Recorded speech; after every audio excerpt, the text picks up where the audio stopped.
আজি আপোনালোকক দেখাম যে সহজ উপায়েৰে কেনেধৰণে আমি দহি পাতিব পাৰোঁ। বহুত সহজ পদ্ধতি হয়, আপোনালোকে এইটো পদ্ধতি ব্যৱহাৰ কৰিব পাৰে। ঘৰতে সোনকালে আপোনালোকে দহি গুঠিব পাৰিব। বলক তেনেহ'লে ভিডিঅ'টো আজি আৰম্ভ কৰোঁ। চাদৰ দহি বাতিবলৈ আপোনালোকে দৰি গুলিও ব্যৱহাৰ কৰিব পাৰে আৰু আপোনালোকে এনেকুৱা ধৰণৰ নেচাও ব্যৱহাৰ কৰিব পাৰে। কিন্তু মই নেচাটোৱে বাতি ভাল পাওঁ কাৰণে সেই নেচাটোৱে লৈছোঁ। আপুনি চাদৰখনৰ ৰং চাই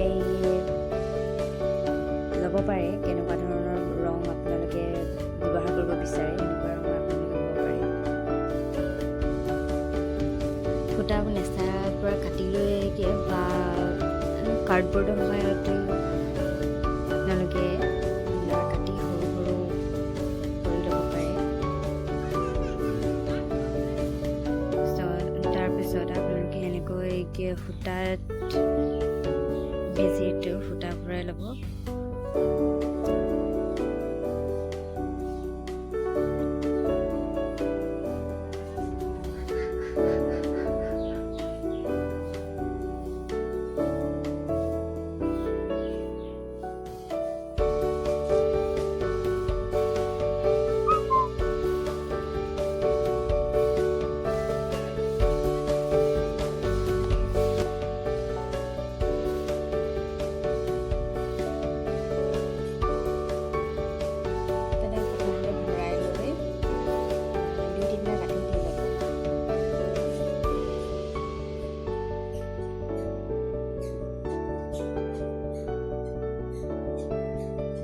তেতিয়া দহিটো ছিগি যোৱাৰ সম্ভাৱনাটো বহুত কম থাকে।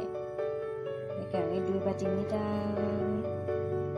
দুটা দিলেও হয়, কিন্তু মই 3টা দিছোঁ।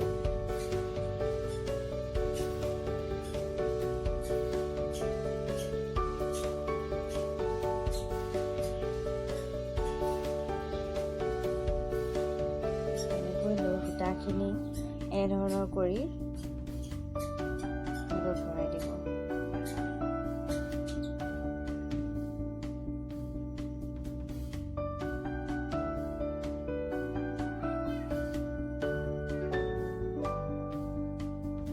ভৰাই লৈ ইয়াত 2-3টা গাঁঠি দি দিব।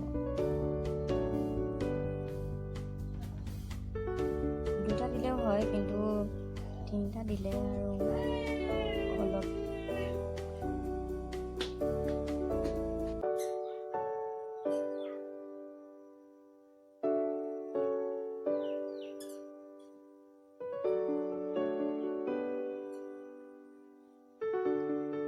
গাঁঠি দি হোৱাৰ পিছত সূতাডাল পাৰ কৰি দিব।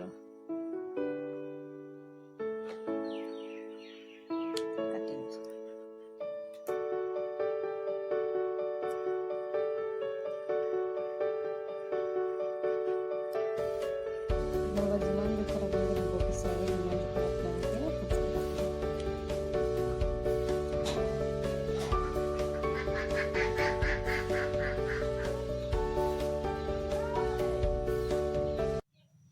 তাৰপিছতে দহিটো ধুনীয়াকৈ সমানকৈ এনেকৈ কাটি ল'ব। চাওক, আমাৰ ধুনীয়াকৈ দহি গুঠা হৈ গৈছে। আহি দিছিল।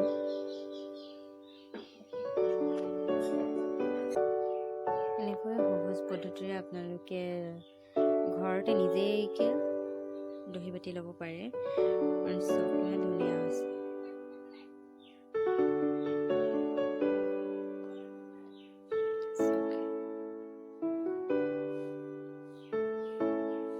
ঘৰতে নিজে আপোনালোকে দহি বাতিব পাৰে। এনেকৈ বহুত সহজ পদ্ধতি হয় এয়া।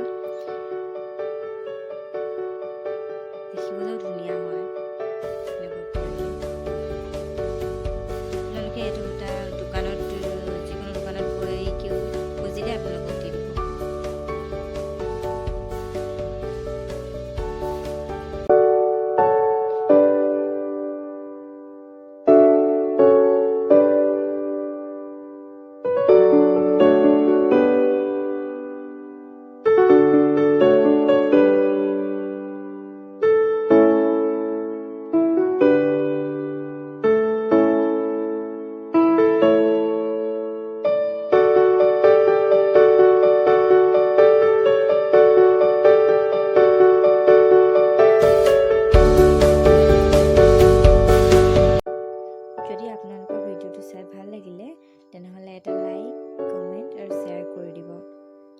চেনেল